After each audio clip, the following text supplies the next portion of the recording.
You're listening to Lender Lounge with Kevin Kim, a podcast dedicated to helping our listeners in the private lending industry grow, improve, and streamline their business.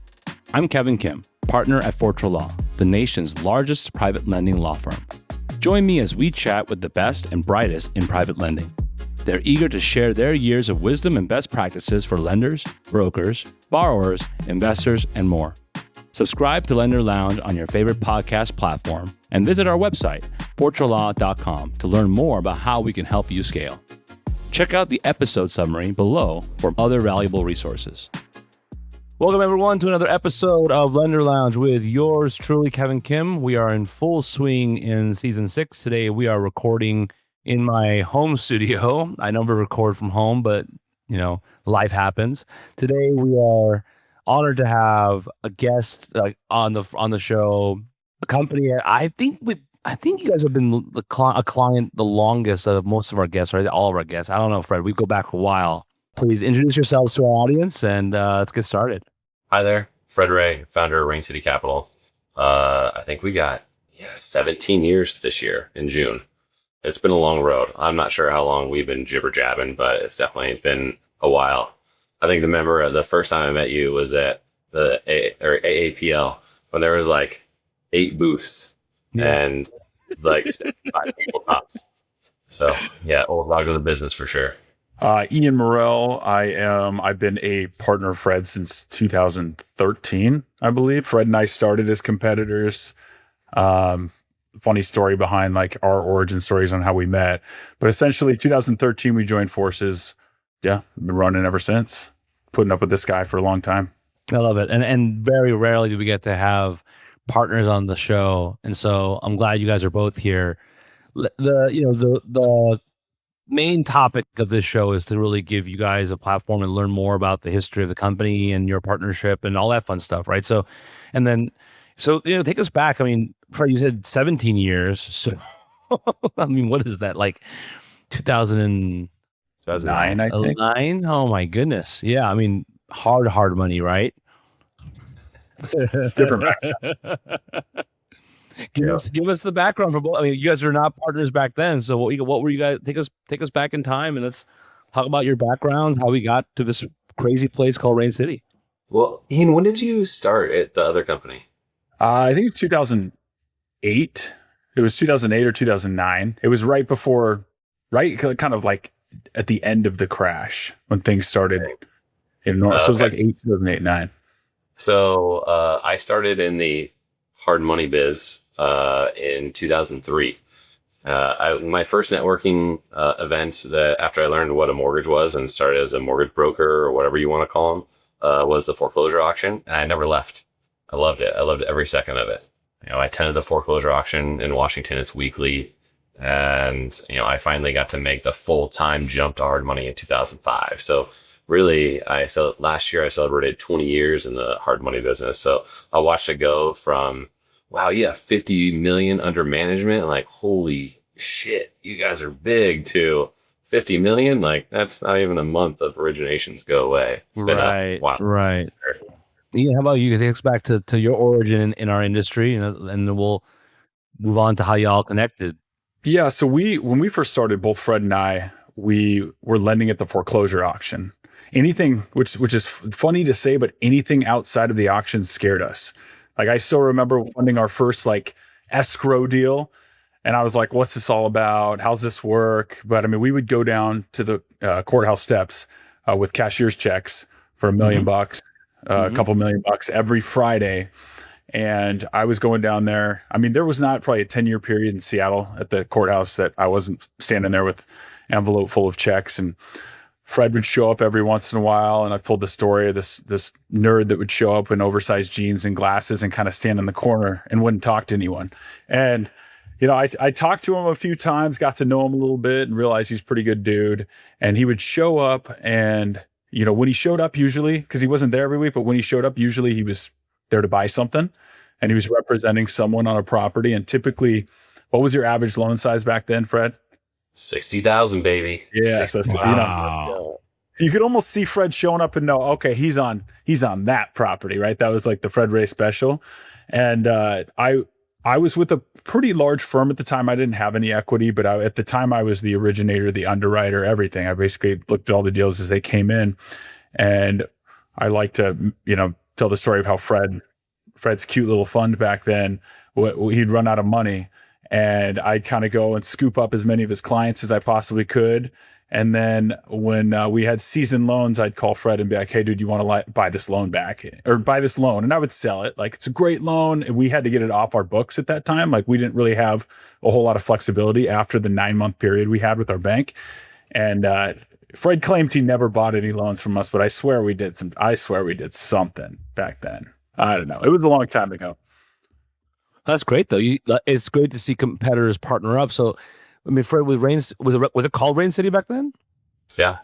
So it's been the same company ever since. No, ever since. Yeah, since the very beginning. So like Ian's mentioning. So just kind of give us the picture of the company back then. It was auction house steps, foreclosure, just loans, the old school hard money method. Was it still? Ian mentioned you had your fund back then already. So it was you into this business with a fund ready to go. When I first started with the company I was with, I was super green. I was a conventional loan officer that was interested. I had no clue what I was doing.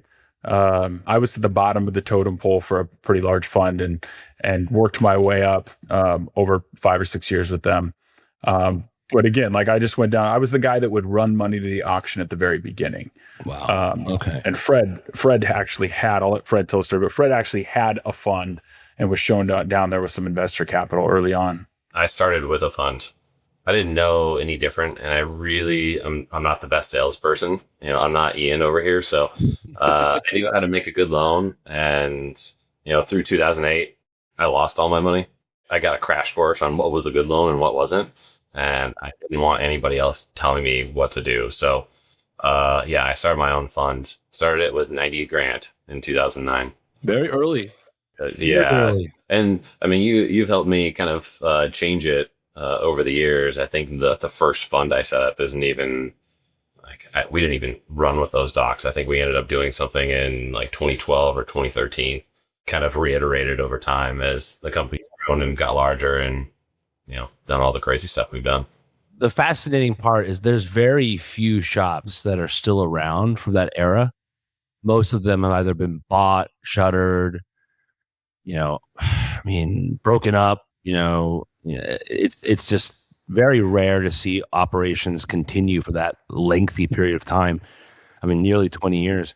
What do you think, kind of took it from the first big moment for you guys where, okay, now we're cooking with gas, is kind of what I call it, right? Like you're going from a local small operation and then you really start, oh man, this is a real thing. We're really killing it out there. We're starting to grow. What was that first moment for you guys? COVID. Really? All that entire time? Yeah. 2009 to 2020? Yeah. So Ian was an active partner in the business, even though I begged him to, because again, I'm not the sales guy, right? So he was, giving us loans from his other business. And in 2020, it was really, I got a lot of time to sit around in my house. Probably drink a little bit too much alcohol, but had a lot of time to think. And it was really interesting because we still had a small balance sheet. It wasn't giant, but we still made loans throughout that time when everybody else just shut down. They were done. Now we were funding a fraction of what we were doing before and being super careful, but it was then where I got eye opening from I talked to a lot of different people, a lot of competitors, and I was watching and hearing the deals that were coming out and securitizations where they were going at 1.9% all in and a 95 advance, and I'm sitting here at like a 3.5 and a 75 advance. I'm like, holy shit! And I basically had a lifestyle business. I think there was like 25 or 30 employees, very manageable, didn't work that hard, made a lot of money. It was awesome, but I was just like, holy crap, we are gonna get our lunch eaten if we don't pivot. So during COVID, when COVID started, we were Washington and Oregon only. And I think, our first expansion state was Texas. That was the time where it was like, okay, we consciously made the decision we're going to grow. And true Rain City style. We've been doing this a long time. It wasn't one of those things where I just wanted to go and blow it up. Yeah. And what I saw in 22 when interest rates started going bananas, that was another time we made another leap ahead when everyone else was kind of like sucking wind and eating shit. But yeah, it was COVID when we decided to really go for it. Because I noticed the difference in the company as your count as a turn. Like, wait a minute, what's going on over here? Like, and I'm watching the different loans that you guys are doing. I'm hearing stuff, but I didn't actually get that pivotal moment from you. So that's really important to the audience. But that means that that's 13 years of just like, or 11 years of just sitting there and just operating locally. Yeah, I think what Fred said about the lifestyle business is, back in the day when we were just in the Pacific Northwest, not only did we know every competitor that we were up against, but we knew the name of every loan officer that we were up against. It was there was no institutional money in the game back then. It was, at least there wasn't in the Pacific Northwest. There was us and a few other lenders that we were battling it out for. And again, we knew our competition. And I mean, Fred and I were the only two originators originally, and then slowly there were a couple more. But I don't know, Fred, what do you say in like that 10-year period? Maybe we had 4 loan officers. Yeah, I think we started hiring really in like 2017. That's when I stopped originating, was 2017. Was that, when was the shift in the Washington market away from the courthouse steps? Yeah, it kind of happened over time. Yeah.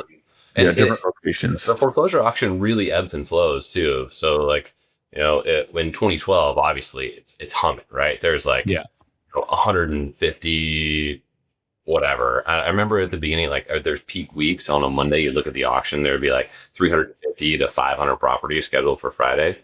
Now, if you look at it, it's like 75 to 100. And such a small fraction goes to the auction.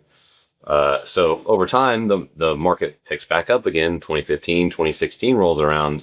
The auction isn't really, I mean, there's only a finite number of properties that are going. So for us, we are always just kind of trying to figure out ways to grow the business and do more. And it seemed like that you were kind of insulated from a lot of the other guys out there. Because what I started seeing when I first joined the industry in 14 was right around 16 was when everyone started going quote unquote national. Right. Like everyone was like, all right, we're going. And, Texas was the first state for a lot of us West Coasters. But like we started seeing New Yorkers making loans in California and all this kind of interesting stuff happening in 16. But yeah, I think you're right. Up where you guys are, I mean, there's still a lot of shops that are like hyper local to your local market. They don't really expand outside of your state for various reasons. Now, going into that though, in 5 years, then you guys have, we're in the beginning of 26, but in 5 years, you guys have really then just exponentially grown volumes. What's the volume differential compared if you look back? Oh, you're asking me numbers I don't know the answers to. Right. But generally, I'm just based on feel. Probably like $100-ish million a year shop. And, now we're 7 times that. So, yeah, it's definitely grown a lot, but it was really 21. I made the decision, and I'll never forget it, September 2020. And then our first application for a national line of credit was in January of 21. So that was when it was like, I know where I was when I made the decision, we're going to go and do it. Let's go. And then, we started to really work hard after that. I also lived in Maui at the time too. So it was pretty awesome. This is what I remember. This was Fred disappeared. Basically, he used to come to conferences, and we never saw him for a while. We're like, where did Fred go? You told me I moved to Hawaii. I'm like, oh, that's pretty nice. Big change in lifestyle compared to cold Washington. This is very true. I mean, you can see it outside. It looks nice, but it's raining right now. It's true rain. Right. And so the first kind of capital change was going into the whole line of credit, lever the balance sheet. Did you guys start talking to the secondary market then, or we had already been kind of working with them before that? How did that work? I think I was like number 2 or number 3 of Turox clients. So like when I don't know, that was like 2016. Okay. So you already been exposed or relatively early on. Yeah, and we'd already kind of grown outside of our skis, but we had a couple of investors where I would originate the loans for them, or we would originate them and then sell them to them. And we were also one of the first ones for, I don't remember the name of their company. I think I know what you're talking about. Yeah, they're not around anymore.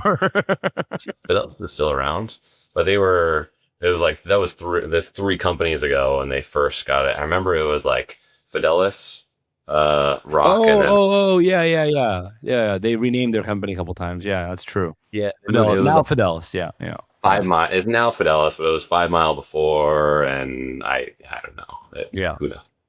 I've had the same MLPA since 2016 with them though. Oh, that's great. That's great. I They know. must like you a lot. I looked at it, I was like, holy crap. Well, Yeah.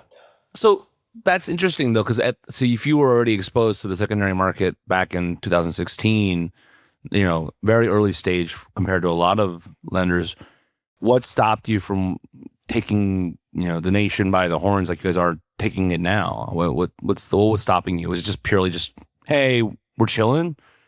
Or is Yeah, I it, think Fred's risk tolerance changed at a certain point, right? But like staying small and safe and lending where we know in our backyard was a big part of who we were and our identity and our brand. And it was, like Fred said, 2020, where the mind shift of like, hey, we either need to like step this up and grow, or we're gonna get squashed. expand on the we're going to get squashed thing? Because I've been having these similar conversations lately where a lot of clients have been around for a while. They're feeling the pinch and they're feeling like they're going to get squashed if they don't change things.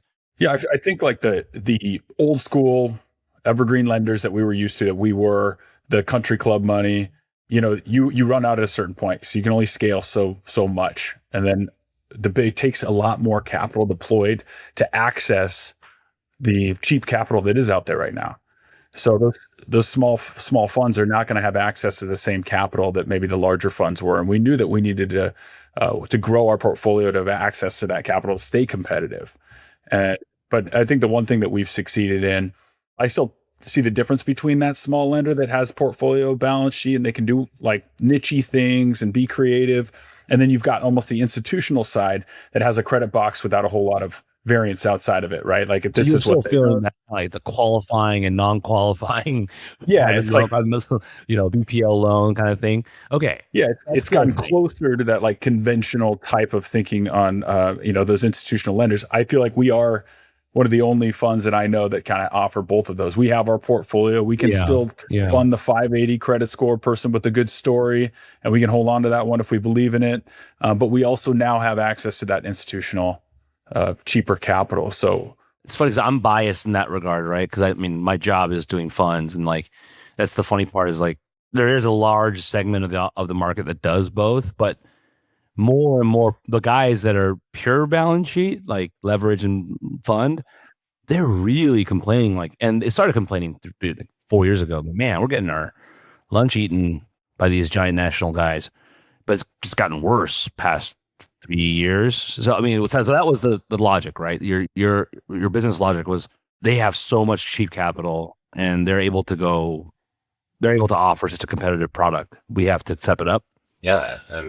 If you don't play the game, then you're going to get left out. To me, it was abundantly clear. Mm-hmm. I was just like, oh my gosh, this is getting wild. And I mean, nothing's changed. It's also, it's like, the mortgage business, it's evolved a lot over time. And it was a business that really no one knew about until, the housing crisis, 2008, 2009, really it's shown a really bright light on something that was, your risk adjusted return was just off the charts. So how do we get into this? How do we, grapple all this when, like Invitation Homes was buying houses, like Ian's company was helping them buy them and they had to go direct to the source. They couldn't go anywhere else. They couldn't just put dollars out. So they had to actually build operating businesses to go and find this stuff. And through that, I really realized like, crap, there's a business here. And, as a passenger and, got to watch this business evolve over the last however long, like you can see it coming a mile away. I mean, institutions probably hold, and I say institutions, really anyone that's over $100 million in assets, I think they own 70% of this business, and it's going to go to 90, 95 at some point.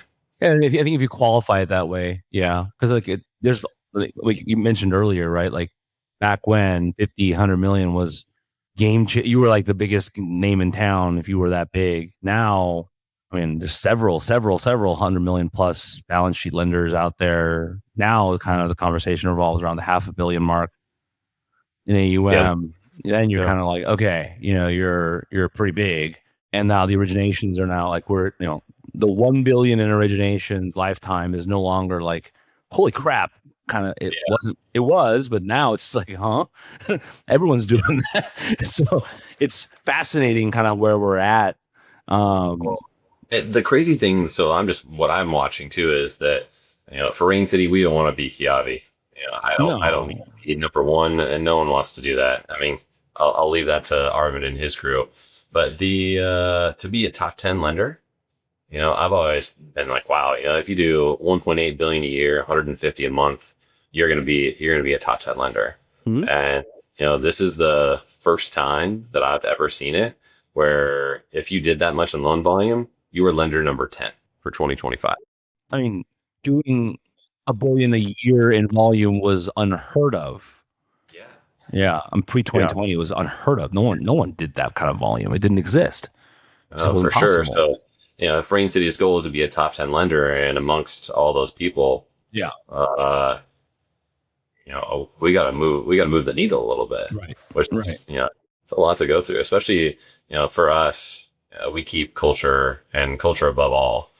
And, it's like, I always tell people I'm ready to burn it down if we're not having fun.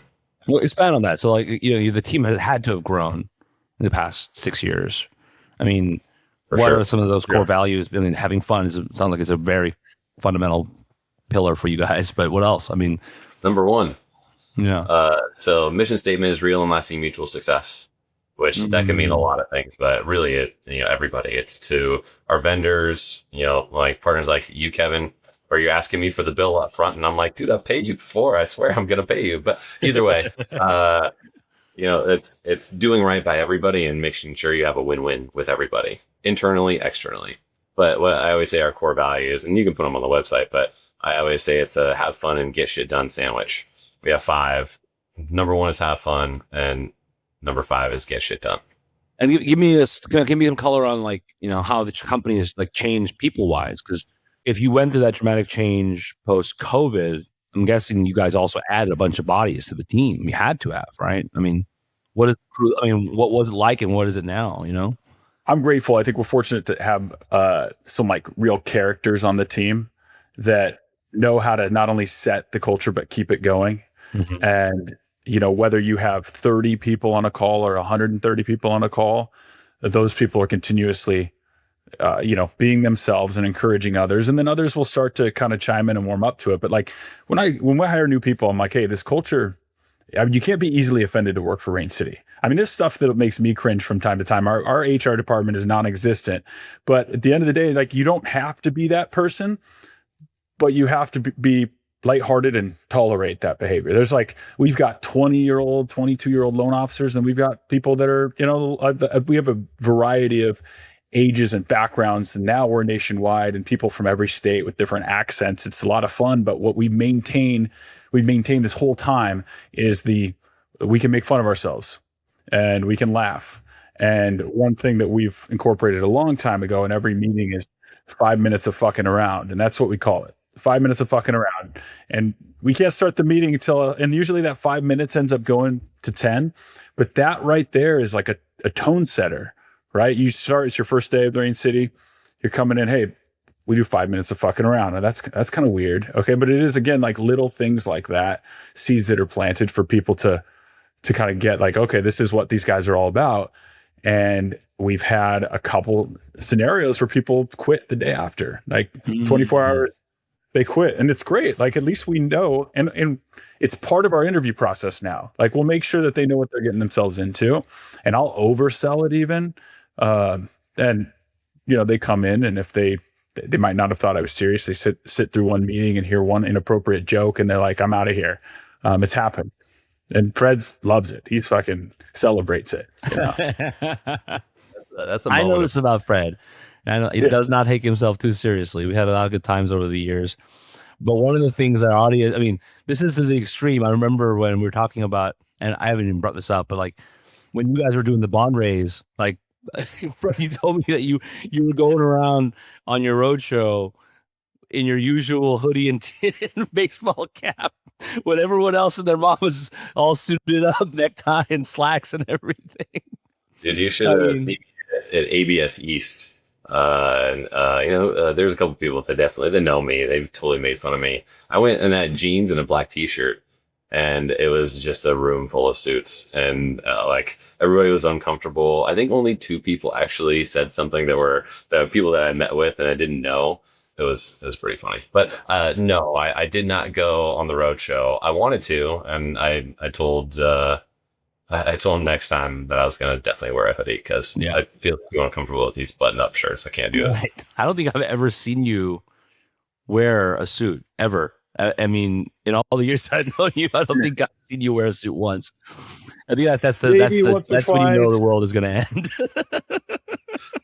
So I did wear a suit to one of our loan officers' weddings. I wore a suit to something. Yeah, I mean, but that was He's not a complete animal, Kevin. Come on.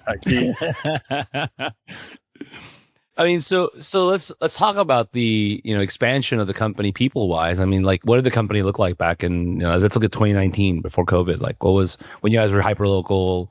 Was it just you two and a handful of people, or was it still like solid team? Because you guys are doing good volume in Washington and Oregon. So we were like 25 to 30 people. Don't quote me on that, but it was enough to fit in this office that I'm in now. Yeah. And we had extra spaces for sure. And yeah, it was just Washington and Oregon. We closed 2020. We hadn't closed a loan in any other state. I think we tried to do the auction in Texas at the end of 2020, and it didn't really end up panning out for a lot of reasons. We did a few loans here and there, but it wasn't anything meaningful. But since then, we've tripled in size from like pure people. And I think our biggest contingent anywhere else would be right around Ian in Austin, right? I mean, we got to have like 6 to 8 people in Austin. Is there an office, or are they working from home? All working from home. Yeah, everybody works from home or Ian's house or whatever. And then we have people all over the place. Our CFO, he's in Jersey. Mm-hmm. We have several in North and South Carolina. Mm-hmm. Across kind of the middle too. We got a little bit of people everywhere. Yeah, what's interesting, I was looking at our closed loan volume in 25, and it was less than 30% in Washington and Oregon, which is kind of mind-blowing thinking of like, how long it was just Washington and Oregon. So it's been kind of fun. And I remember going to my first conference when I like re-engaged with Rain City in like 21, and people were like, Rain who? What's that? Rain? And no one knew. And no, Rain City Capital from Seattle. Like no one knew who we were. And it's been kind of fun the last few years to kind of see the growth of not only the head count and the sales, and but just like the notoriety overall. And as you guys started to expand people wise and adding new markets, what was the philosophy on the business side? Like, was it just still, all right, we're just going to do RTL, fix and flip construction, or like we just started adding more stuff? We've always done the RTL business really well. Fix and flip is our bread and butter because it's what we know. That's what we really wanted to go out with. So, I mean, we've been mostly RTL, still are mostly RTL. And I've always been the balance sheet lender, so I don't know anything different. I don't want to, we don't make a loan to sell it. We make a loan that, either we like it, and if we can't sell it, we're going to keep it. And, having that methodology, you have to keep your, underwriting and whatnot all the same. So when we went out to all the other, states, and as we've grown, obviously we want to have someone there. That'd be ideal. But we still have seasoned loan officers that have been, with us for, at this point, 7, 8 years, and even more tthan that. But they know what they're doing. They know what a deal is. They know what bullshit looks like. And, to sniff that stuff out, you get your front line has to have some experience of doing that. So we really kind of stuck to our guns. we didn't get too caught up in the multifamily craziness. I mean, it's huge right now, right? Yeah. And frankly, it seems like there's a lot of opportunity in that regard too. Like it's just, I think there very is for busy. sure. Yeah. Yeah, there's definitely a lot more opportunities. I made passive investments in several funds that were doing exactly that, and either they done okay or they went to zero. Oh yeah. Oh yeah. But Yeah. On the sponsor side, for sure, there's been, I mean, multiple stories about failures in the multifamily syndication and fund sector, but like, our interactions lately have been all around, well, we're going back into multifamily from financing, like loans. Like you hear many of the top 5 shops like really putting resources behind multifamily. Some of them are like building a whole platform around it. And it's just fascinating to see a whole new vertical for them. And it just seems like they're chasing. I think where it really went awry, at least for lenders like us, is they're trying to underwrite something they don't really know how to underwrite.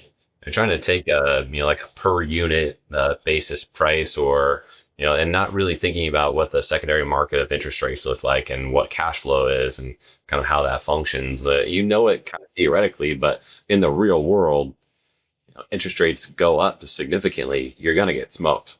And knowing that, I think that a lot of the comping and some of the stuff that we did, I mean, we still have some stuff on our balance sheet where it's just still a little dirty. It's working its way out for sure. But yeah, we try to stay away from that as much as we could. Just, it's like the, age old real estate thing is like loan where own where And, and for us, we took that idea as well as like make loans. You know how to make loans. And we weren't perfect. I think we went too hard in Florida. And, thankfully we kind of pulled back like 9 months as ago. Everybody else, right? So, Yeah, we were ahead of the curve. I mean, we went there and all of a sudden it was 10% of our loan volume. It was like, hold on a second. We're, 4 months in and 10%. This is a problem. It's because we were just a little bit too loosey-goosey and didn't understand the market nearly as well. And we got stung on a few, but I think in the aggregate we were fine. But so glad we pulled back when we did. Yeah. I mean, so talking about this more recent growth vector for you guys, and you kind of are starting the conversation on the issue, like what have been some of the challenges and like kind of, you have your ups and you guys are ranking higher and higher every day, and it's fun to watch, but also there have to have been challenges and growing pains over the years, past 6 years especially. Anything of note that we learned a really good lesson and we're doing this now, like kind of thing? We got our ass kicked in DSCR. I'll say that. Historically, Rain City had UPB losses of less than, I think it was like less than 300,000 over, close to $2 billion worth of loans. Mm-hmm. And let's just say that we 10x that number in a pretty quick like that. Yeah. But that was really just because it got away. We got away from the core values of like actually fucking valuing properties. Mm-hmm. Oh man, I was trying to go the whole way without saying that. You thought we were going to try to go a whole podcast without saying the S. I was trying. That's impossible. For our audience who don't know, Fred is famous for his F-bombs, even on panels. And so, and I love it. I love it. But some of our audience a little bit, not so comfortable with the foul language. But you know what? We welcome it on the show. So Fred, I'm going to free the beast. Be yourself, buddy. It's all good. I was because the over-under on the F-bombs was 5. Hey, if you made a bet, the bet's still good, man. Yeah. You got some runway. The over or the under. But yeah, aside from that, I think that we just have the junk that, I think any other lender has. Some random loans in Texas here and there, some random stuff in Florida. And like we got, a couple in Washington. We do own a bunch of properties, which is wild for us. I think this time 2 years ago, I think we had like 2 loans in foreclosure, maybe 3, and no REO. And I think we have, in the high teens or low 20s of REO that we own now. And they're all listed for sale or in some place like some disposition, but we just kind of, I always say like, the market kind of ebbs and flows, goes up and down. And like every day you take a snapshot of your portfolio And as things go up, you need to make sure like you want to roll with everybody else. But as things go down, you want to roll with it. So you want those payoffs as possible and kind of stay along that line, if you will. So we're just working through that process. But yeah, DSCR sucked, but we're still originating it and actually doing really well with it again now. Yeah. No, you're not the only one. A lot of folks kind of saw the opportunity and they just overdid it a lot of times. Like you see a lot of stories that they overdid it and they realize, wait a minute, this is not what we do kind of thing, right? Like this is not us, right? And this is true for even larger organizations, much larger organizations. They will not be named and we'll spare them that, but that it happens to them too. Same thing in construction lending. We saw the same thing, someone who had no business being a construction lender, they were a DSCR lender and they became a construction lender. Much more challenging business model if you don't know what you're doing, right? So, that's true. Well, that's the thing. Like for us, we did a whole bunch of DSCR. It was really good. Our performance was fantastic, and then we had this kind of like gap in the middle where we went haywire, and then after that, it kind of came back in. So. Yeah, I mean, if for the audience who's just kind of getting into DSCR and trying to learn it and trying to figure it out, because the writing's on the wall as well. That like the data Nima just put out today, the volumes in RTL from Jan to Jan of 2025, 2026, basically flat, but the volumes in DSCR is like 2x compared to last year. So shows you that people are doing more of it, but there's a lot of folks just jumping into the game. Like, what are some things that they should like? Hey, if you're getting started, don't do this. Like, is there any advice for our listeners? I would say broker the loan. Until you're ready, until you feel really good about the product and what is going to land and what's not going to land, broker the loan. Because if you don't want to take that risk, and there's some counterparties that'll help you kind of like work through it. I don't want to be like advertising for people on here, but there's correspondent shops that'll help you grow some of that stuff and help you underwrite because they're gonna take that risk with you. I would say do it with someone else first, and then if you bring it onto your funds, because it is far more profitable if you do fund it, you do balance sheet it for a little bit, and then you sell them both. Yeah, and that's a thing now. So people are now able to sell them. But what I've noticed is a lot of folks have trouble learning how to properly underwrite, but how properly capitalize for it, because buybacks are more severe in DSCR than they are in RTL, right? Yeah, I think like there's no half-assing it. I think like you said, someone might say, hey, I'm going to get into this. They see the opportunity, but there's a lot that could go wrong. There's a little higher risk than I think a lot of people think. You think you fund the loan and you sell it and it's easy, but you don't want to buy back a 30-year loan. Because there's no place to put it afterwards either. So, yeah. And that's been a hard lesson we've heard multiple times over. People, I guess you can say it's a lack of underwriting skill, lack of like that understanding what that full DOT requirement is.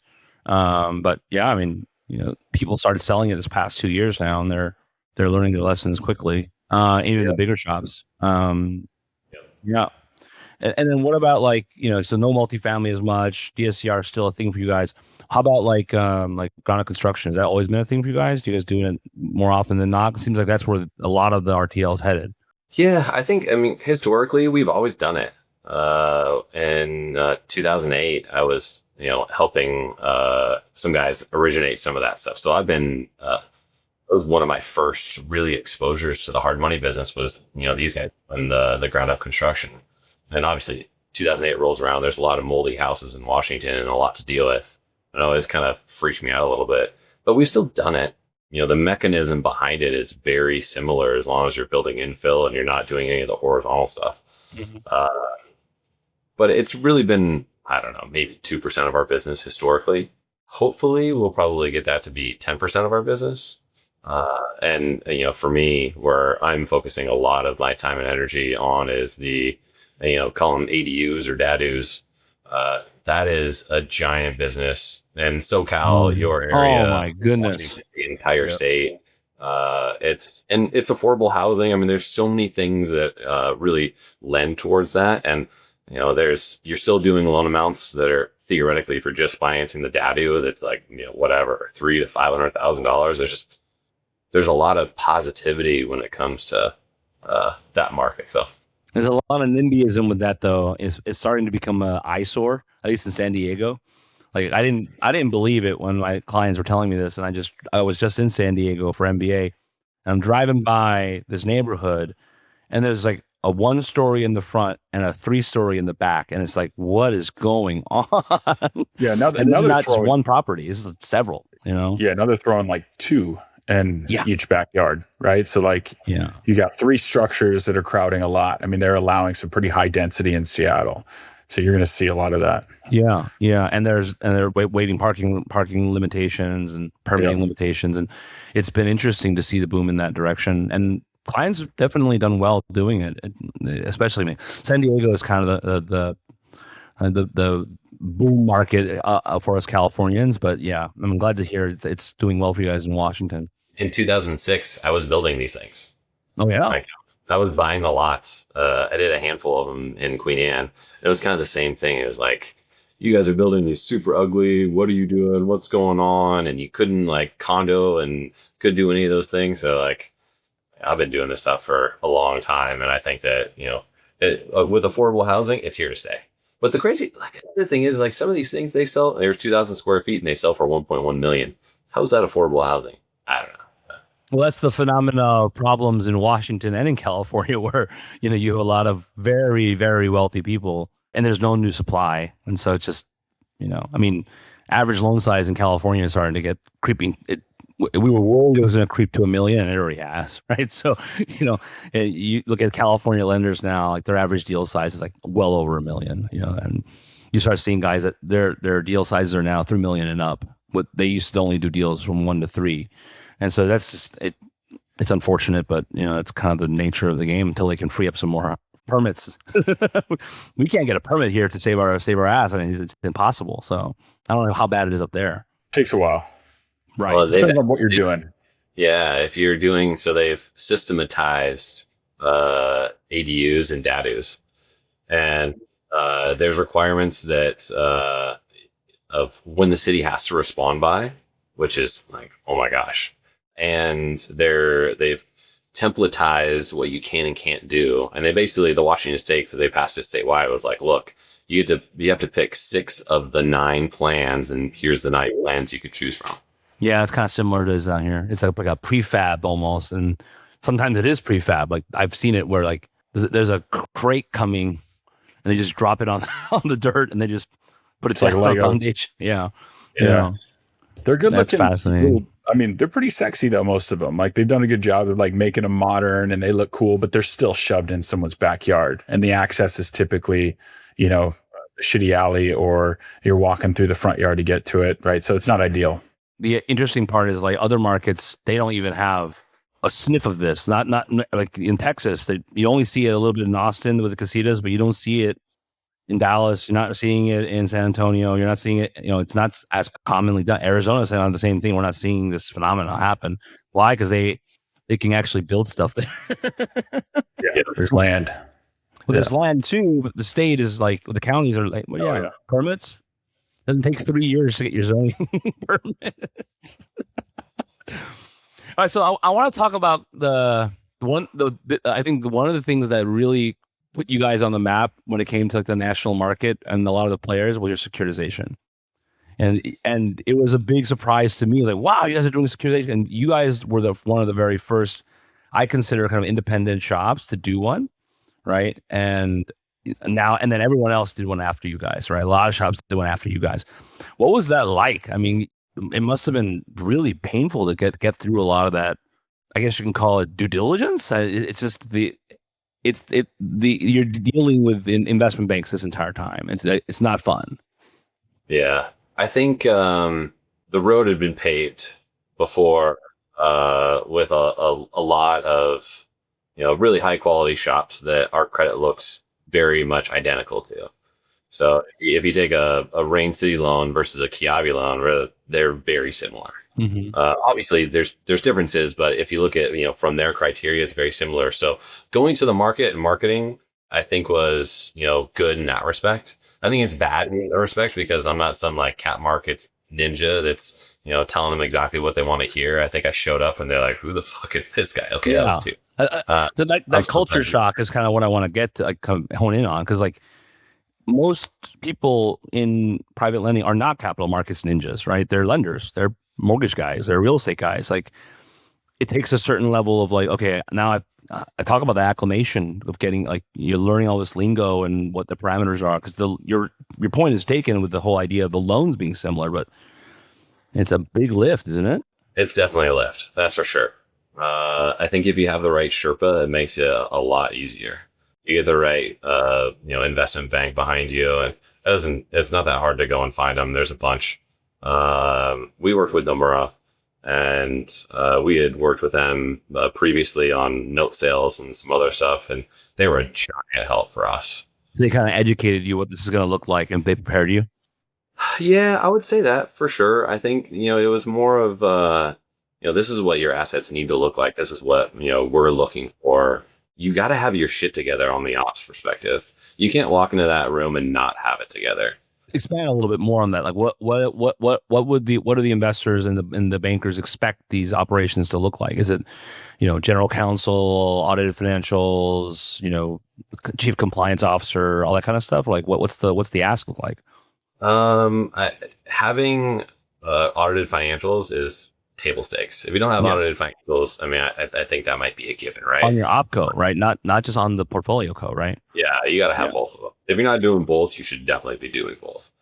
I think they're going to ask you for a lot of stuff you've probably never looked at or cared about. And then they're going to ask you the same question, but 3 different ways. And if you have a different answer to those 3, same questions, they're going to be like, okay, so what's going on here? And, for me, I just dumbed everything down. I was like, so are you asking me about how long it takes my loans to pay off? Or are you asking me about, what's percent? Because they have all these acronyms. So I spent half of the meetings on these roadshows just asking questions of like clarifying what is going on. I remember the first time, the first meeting I went to, I was like, oh, we bombed this meeting. I was like, there's no way they're investing. And they actually ended up investing and liked us, but it was just like, holy crap. It's a very weird road. But I think just if you don't, it's like going into Shark Tank. You don't know your data, you're smoked. As much as you prepare, if you cannot answer those questions or if it's not similar to what's in the deck, and I mean, they're going to verify you got a lot of docs you got to upload, especially with the rated transactions getting through DBRS. I mean, that's a whole other layer. And, with the tax structures too on the back end, I think that was one of the biggest lifts for us is once you start, okay, I go through the roadshow, I sell everybody, I put all my loans in this bond, and then like, what do I do? And no one's going to help you. Like we have US Bank as our custodian and they do this a bunch with everybody else. So that was a little bit easier, but like, what goes in and where do you take the money from? And like, how do you end up doing this? And now all these, the new deals are all Remix, which are Pancake Remix, which is a new deal with a new EIN and a new everything every 90 days. It gets pretty freaking complicated. So if you don't have your ops, and usually you're the asset manager, right? If you're the issuer, you're the assets manager. You have that like last piece of risk. If you don't have it together, you're not going to come back at all. Right. So if let's just say you're, in 3 or 4 states and you're growing fast and, your dream is to do one, right? Do a deal on that side of the house. And there are lenders that are aspiring to it now. It's kind of a goal now for them. What would the kind of the core 3 things that they have to do to get ready for? You said ops is kind of a big one. Is it like back office, accounting, servicing, underwriting, all that? Yeah, all of the above. And, some of the stuff you just can't mess up. So like if you're blowing up eligibility criteria is kind of like akin to underwriting guidelines, but you have certain percentages you can fit of different loans and different stages, different things inside this thing. Yeah, and it's very narrow, right? Borrower experience is super keen on all the credit criteria, property concentration, like geographic concentration, right? As we were going through the stuff with DBRS now, and funny enough, what we have in Rain City's current eligibility criteria is much narrower than what is it? Yeah, rating. Well, because you learn, right? You're learning as you go, as you're expanding into this market. Well, and DBRS is learning too. They're learning what works and what doesn't. We all know that, yeah. Yeah. Hence the pandemic, because they're learning about the way these loans perform, right? So Yeah, it's painful. But I think that, so the blessing and the curse of the rating agencies, DBRS really in this market is like the only statistically significant lender they can look at is Kiavi. So if you show up and you're not Kiavi and you're doing something different, it's a much, you got your foot in the door because RTL is already happening, but you have a whole other story to tell and a lot of other education. And if you have a wonky, like the ice cap deal that got done, I mean, that was not a rated transaction. And who knows if the rating agency would even look at that as a rated deal. It was mostly multifamily in New York. Like, who wants that stuff, right? It's going to be an interesting road, but I mean, the advice I would give is definitely keep your ops. Like, if you don't have your ops tight, if you aren't like closing your books on a monthly basis, if you can't produce financials quickly and easily, and if you don't have a solid team, don't do it. You're going to get eaten alive. You might make it to the altar, but then, they'll sniff you out. Yeah. And I mean, that's one of the things in common is like, if you look at all the organizations that have done one rated or unrated, they have very deep benches, like very deep benches. And even the ones that have declined to do them have very deep benches, like for operations and internal, like the front facing, back facing, everything is just very robust. Yeah. And that's where I showed up and they're like, what, this guy is, one of these things is not like the other. But also, the pitch for us is at the time we weren't in New York or California. And, 50% of the loan volume happens in New York and California. So if you're doing stuff in 3 or 4 states, not having that in New York and California is probably a good thing. One of our, once I realized this, like halfway through my meetings, I was like, I'm actually, I round out your bond portfolio. I have all this exposure of stuff that you have, very little to, and you're 50% New York and California. Is that really what you want to be? No, they won't allow that. Yeah. There's no way they're going to allow it. How about from a volume standpoint? Is there kind of table stakes from a volume standpoint? Everyone asks me this question. I keep telling them, listen, you're not doing $500 million a year in volume. Good luck. That's kind of what I'm telling people. But it's been smaller and smaller lately. So. I mean, I don't think you have to, especially with some of the unrated smaller deals. I mean, you have to pay fees, right? Attorneys and bankers and all these people. It's going to be spendy. I think that you can do smaller loan volume, but $500 million is probably a good number. It's a good entry number for sure. So for us, we have one deal. Payoff speeds are really high. And they usually tell you this between like 6 and 8%. And we're in the 10 to 12 range right now, which is wild. So for us to just keep the trust full, we have to put in, $20+ million every single month. Why do you think they're paying off so fast? Like that seems, what kind of indicators is that telling you? So our average payoff time is going down. I honestly, it was so strange in Q4 for us. I can't really, it wasn't like a great market to sell a house in. I think there was part timing for our originations, like March, April, May of 25, those originations are paying off. But even then, we still shouldn't see it just in the trust. I mean, the trust is only a portion of our portfolio. We have a balance sheet, sold loans, whatever. But, even across our entire servicing portfolio, we're still, seeing really fast payoffs. It slowed down in January, but Q4 was rough. And those are the important factors that people have to understand. This is back leverage ultimately, and so your loans, you are responsible for your loans performing. It's not somebody else that's managing those assets. Like you are the borrower. You are the borrower here, and you are also the asset manager. And then there's a lot of misconceptions around that. Yeah, I think one of the things that I didn't understand, but I quickly you owe that money no matter what. If the loans aren't paying for it, you are.